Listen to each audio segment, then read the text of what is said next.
And there's a fire. I'm gonna get a little closer.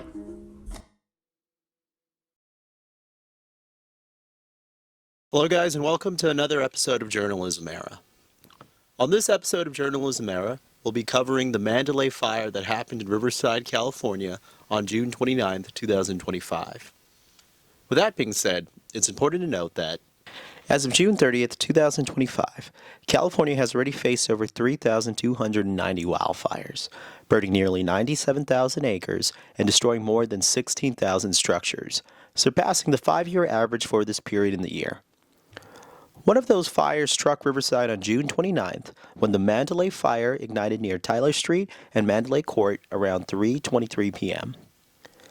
Fueled by extreme heat, wind, and dry hillside terrain, the blaze spread quickly and prompted evacuations across Canyon Crest and nearby neighborhoods.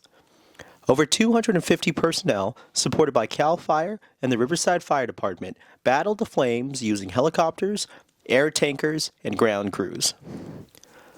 Though the fire was fully contained by the evening of June 30th after burning 83 acres, it marked a growing pattern of urban wildland fire threats in Southern California. No homes were lost, but the smoke and panic from rapid evacuations reminded many residents just how close the fire came. It was not the largest blaze that weekend. Riverside County's Wolf Fire surpassed 2,400 acres by the same date. But Mandalay served as a wake-up call. In an era where fire season no longer has a beginning or end, even smaller fires like Mandalay expose the vulnerabilities of communities built on the edge. Though it burned just 83 acres, it exemplified a growing alarm as heat waves, power line failures, and development near wild landscape fuel a rise in smaller yet highly disruptive fires. Without further ado, sit back, relax, and enjoy the special report. Thank you. Testing 1, 2, 3. All right, guys, I'm not sure if you can see, but in the distance,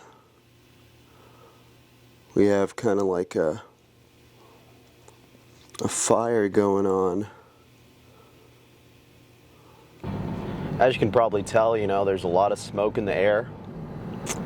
We'll kind of check it out, but a lot of smoke. We'll try to get to the source, check it out, see how close we can get. As you can tell, just a massive plume of smoke. It does look like it's coming from the same area that we've seen fires in Jurupa Valley in the past, but pretty crazy. The dates, I believe today is June 29th. So,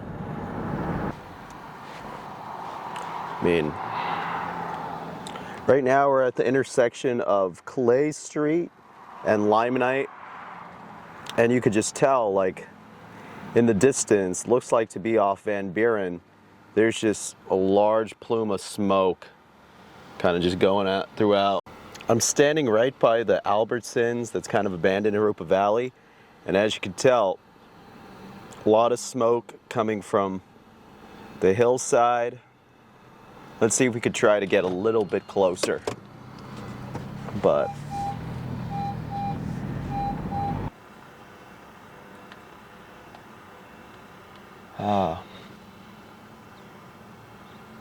Hello guys, right now I'm standing in Jurupa Valley, California. As you can tell behind me, there's billowing smoke again that's coming from the far off distance. I would say that's a little bit westbound on Van Buren, kind of just west of Clay Street if you're familiar with the area. But with that being said, you can see that the smoke is just billowing. It's kind of like a white smoke. It's like a thick white smoke that's coming, and it looks like it's starting to spread to the hillsides. I would say the winds aren't too heavy right now, but this is still cause for concern because there are some houses within the near vicinity of this particular fire. This is not directly next to houses like we've seen in prior fires, but as you can tell, we can see a drop. We can see them dropping. We can see some helicopters dropping water probably. Let's see if we can capture this guy dropping water. It's a pretty dire situation. I mean, but it looks like they have the apparatus on site, so that's always good. Some more footage just coming up here. You can see the fire.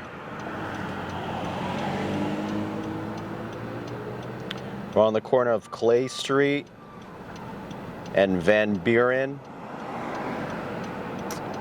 in Riverside. See, this is kind of like a side angle. You guys can see. Again, helicopters moving in. But you can see lots of smoke.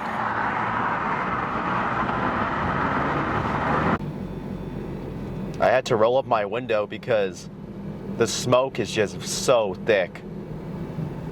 The smoke is so thick. It's a little bit uncomfortable to walk here. But as you can tell, like the whole neighborhood here is kind of like engulfed in this smoke. This is definitely getting dire, but you can tell the whole neighborhood, there's like a mist.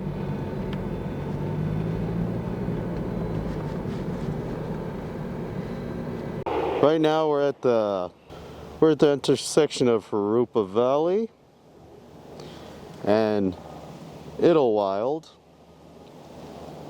Now obviously you have a police presence. Looks like some city employees.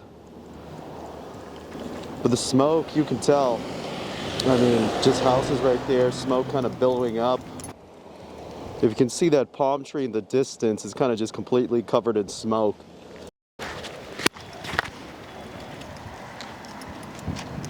Hello guys, welcome to another episode of Journalism Era. Right now I'm standing in Harupa Valley, California. As you can tell behind me, there's a lot of billowing smoke. It looks like another wildfire kind of just was erected over, I would say, like the last hour. But as you can see from the aerial shots we got, the fire is kind of spreading to the hillside. It is moving a little bit westbound. So currently the winds aren't too strong as they were on the other day that we covered a fire in Harupa Valley. But right now, you could just tell the smoke is just kind of overtaking a lot of the neighborhood. Definitely the air quality is a lot worse in this section of Harupa Valley as it stands. But you can tell there's a lot of smoke just kind of billowing from that area. It's a lot, but, you know, we'll have to see where it goes from there. But you can tell, you know, I had to throw on a mask and some glasses, but as you can tell, still a developing situation, but you have a lot of people guiding. Yeah, we'll try to always capture whatever fires we can that are near us, but hopefully the fire department is able to put this one under control. But thank you again. Hello guys, and welcome to another episode of Journalism Era. Right now I'm standing at the intersection of Stover and Eagle Rock Drive here in Riverside, California. To my right is the location in which the Mandalay Fire first started. CAL FIRE posted the coordinates of the exact starting point of the fire on their website, so we merely just put that into Google Maps and then arrived at this location and kind of checked out what the aftermath of a big fire like that looks like. With that being said, as you can tell, a lot of the roads are cut off. You can still see some of the dirt smoldering with some smoke kind of lifting from the area, but again, still kind of cleaning up the mess from the other day. It was a pretty sizable fire. I'm not sure what the anchorage is in terms of what was burned, but I believe no structures were burned, which is kind of amazing because there are a lot of neighborhoods just in the surrounding area. But yeah, so let's check it out. Thanks. The road has been closed, going northbound on this road. I'm assuming other than the residents, but to my left are the coordinates in which the fire took place, so we're going to try to see what the aftermath looks like. So as you can tell, we're going to put up the drone, but you can tell the smell in the air just smells like charred wood. A lot of loose dirt, a lot of wind. I'm sure the drone will be able to get us a better shot. Our vantage point from earlier where we were reporting on the fire was a little bit in that direction near the mountains, but again, you can see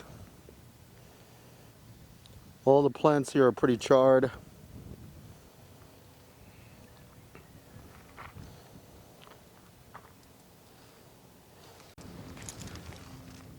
I can't tell if that's dirt. Pretty sure that's like just loose dirt. It's getting thrown around. I hope we don't get in trouble for being here, but as you can tell, a lot of firefighters. There are fire trucks kind of posted throughout the area. So I'm not sure, but again, you can kind of see some, what looks to be smoke, but it could be dirt, so I'm not sure. But yeah, it looks like this bunny was charred to death, but again, I don't even know what that is. But as you can tell, just charred remains. As you can tell, there's still, I guess that has to be smoke. I don't see what else it could be. I mean, you tell me. But emergency vehicle off to the distance.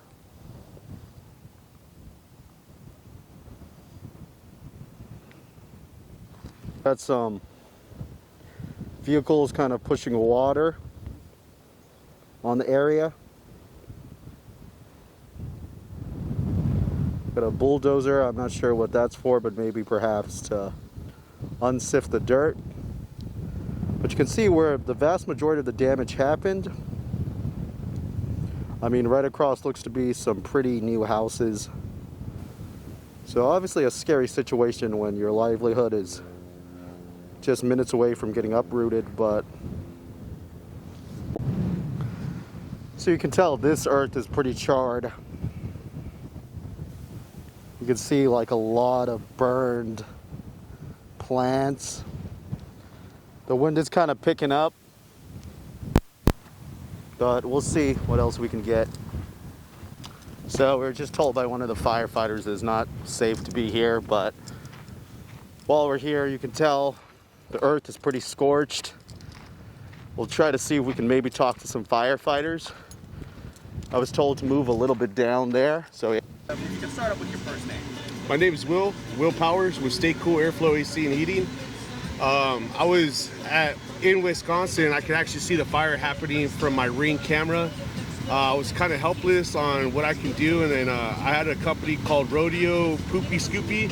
They were taking care of my dogs, and they came through and fed my dogs, took care of them. They watered my roof, made sure my house wasn't burning down, and I want to give a shout out to them for helping me out. They're a family-owned business as well, and they helped me out and took care of our property, you know. I know that the air quality in our house is pretty bad. You can smell the smoke, and I'm pretty sure all my neighbors feel the same way. So, yeah, that's pretty much it. So it looks like this is where they're getting the water.